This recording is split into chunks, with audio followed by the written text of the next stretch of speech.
विषय मी आपल्या औचित्याच्या मुद्द्यातून मांडतोय।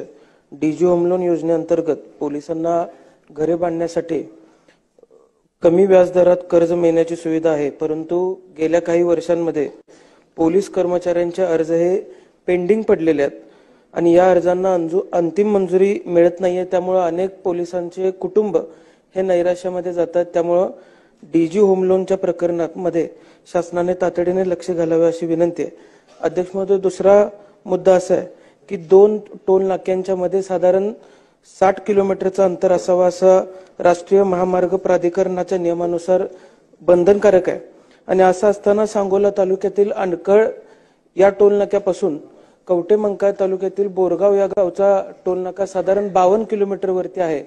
त्यामुळे संबंधित अधिकाऱ्यांशी राज्य शासनाने चर्चा करून हा टोल नाका बंद करावा अशी विनंती मी या ठिकाणी करतो।